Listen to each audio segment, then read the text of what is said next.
Hello, my Italian food fanatics. Today we're going to cook a recipe from the New York Times food section that got 5 stars.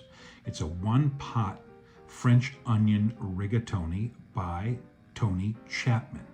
We're going to see if it deserves those 5 stars based on taste, texture, and the effort that goes into it. Because it's the New York Times food section, I can't give you the amounts of the recipe or anything like that. You can follow along, and if you are a subscriber to the New York Times, you can go on there, look for that particular recipe, print it up, and make it yourself. So let's get in the kitchen and let me show you this, hopefully, fantastic recipe. All right, let's get started. First of all, we're going to use a combination of butter and olive oil, and we're going to use those to caramelize some onions. From there, we're going to add some garlic, a little bit of white wine, some Worcestershire sauce, some stock, some beef stock. This is a small portion of the beef stock. And then we're going to be using a mezza rigatoni. This is a very, very high quality one.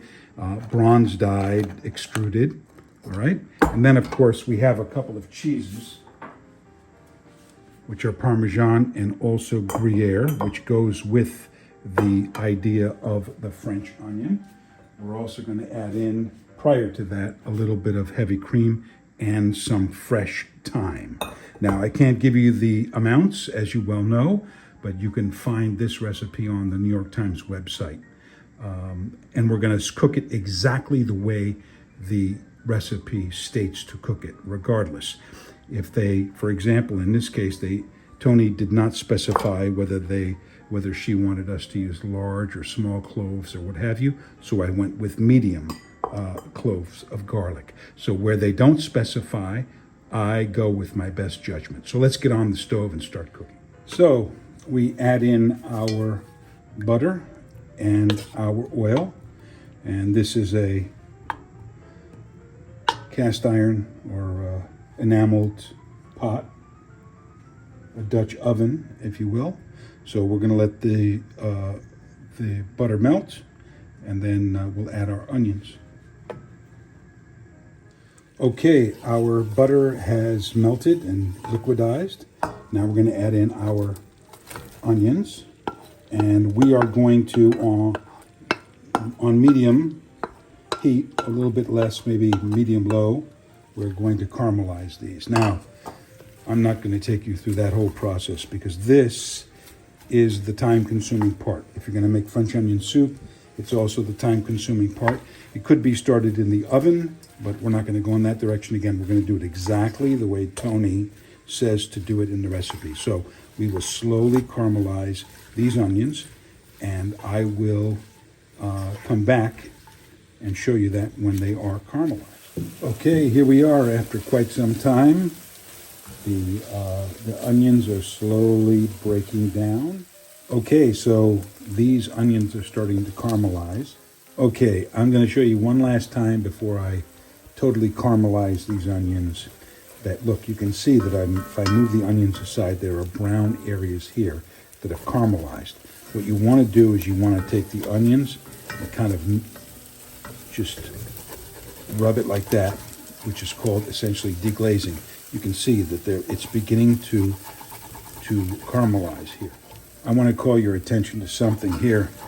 As the onions caramelize, the more they caramelize, the faster they caramelize, okay? So you have to be on top of this stuff constantly. Look at that.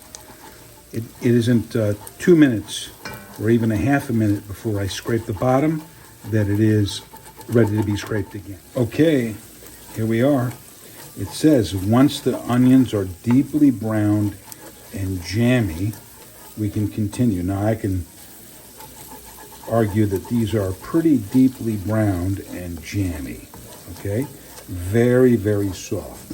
So you can see what all of those onions cook down to. So it says adds a few, Toni says add a few cracks of, or turns of pepper, a little bit of salt. That's what we're going to do here. All right. Then she tells us to add the garlic, thyme, and Worcestershire. Here's the garlic. And then the thyme. Again, the requisite amount. And it has been washed. I'm going to continue to scrape up the bits like this to help the onions caramelize a little bit more. Okay, you'll notice if you really do pay attention to what you're doing and you're standing on top of the pot, that there's no reason for the pot to get black or anything like that, okay? And then now our Worcestershire sauce. And we can use that Worcestershire sauce to sort of deglaze the pan as well. Toni says to add the white wine and deglaze again. All right, there we go. Here's the white wine, and we're going to let that reduce down to literally nothing while we scrape down the pot. Okay. There we go. The mezze rigatoni. And then we're going to add stock to basically cover the rigatoni.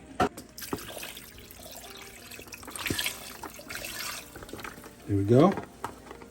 Let's see. I'll bring the rigatoni in here like this. Turn up the heat. I'm going to add a little bit more stock. And this is beef stock. She says you can use chicken stock, which is traditional for French onion. Let me add a little bit more just to cover it. Done deal. Okay? And that's organic beef broth. I caution you about one thing, and that is while it's coming to temperature, you should stir the pasta so that it does not stick together. Okay, our broth in the pasta has come to a boil.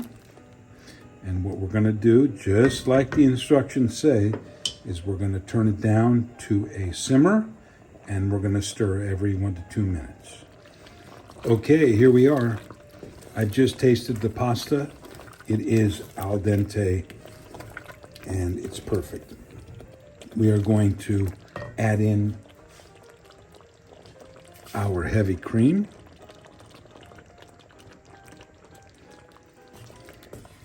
And then we're going to remove the pot from the heat. Actually, I'm just going to turn the heat off.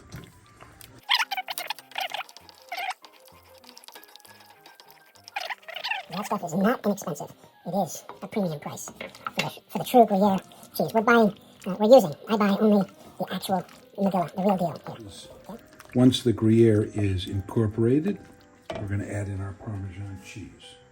And I'll do the same thing with the Parmesan. And this is the Reggiano. This is no, those of you who follow my channel know that we use the real deal here every single time. There's no joke here. And we'll use the rest of the Reggiano. Parmigiano Reggiano. So there it is.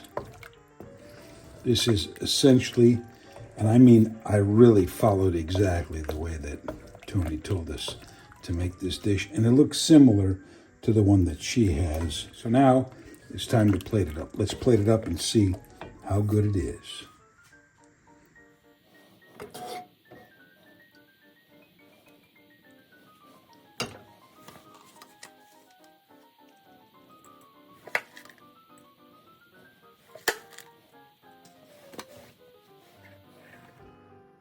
Hello, my Italian food fanatics. Well, here it is. We're about to give it a taste and see how good this pasta really is.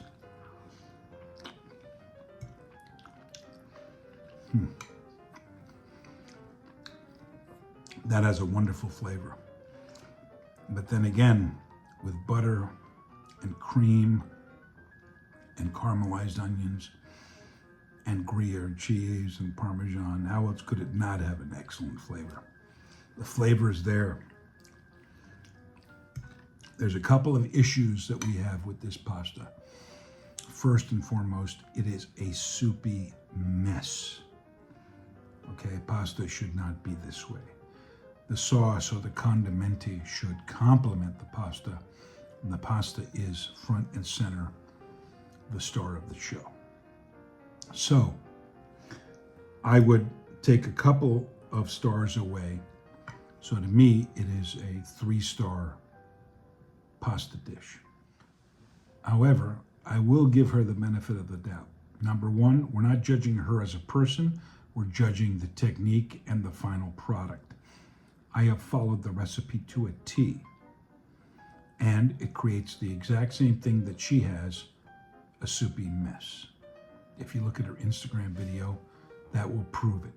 Whenever I just want something creamy, cozy, and delicious, I have to make this French onion pasta. It blew my mind the first time I made it, and I've been working with the NYT Cooking to bring you guys this recipe. I'm going to start off by caramelizing some onions. Now, caramelizing onions does take time, but for this recipe, it's totally worth it. We're going to take some garlic, thyme, Worcestershire sauce, and mix that together. Then we're going to reduce with some white wine. I love to add in some rigatoni, but you can use whatever short pasta you like, and then some beef broth, and we're going to let this cook. I love this dish because it's made in one pan, and then I'm going to add my cheese of choice. I toss in some heavy cream, and then everything comes together. Look at how creamy and delicious this is. I'm not even going to lie, I didn't miss a protein, and that's very rare as a absolute carnivore lover. The full recipe is on NYT Cooking. I hope you enjoy this recipe. Whenever I just want something. All right, my Italian food fanatics, there you go. You saw it all. It gets 3 stars. It does not get 5, unfortunately, for the various criteria that I mentioned. So taste, it really does taste good. You can't beat that. Texture, it wasn't the greatest texture in the world. And the effort that you have to put in here, with all due respect to Toni, is not worth what you get on the other end. Now, there is another way to do this. And I think in part 2, I'm going to show you how to make it a little bit better. So until then, make everything soigné. Please like, subscribe, and share with your friends. Sharing is caring, and wherever you are in the world, I wish you all the best.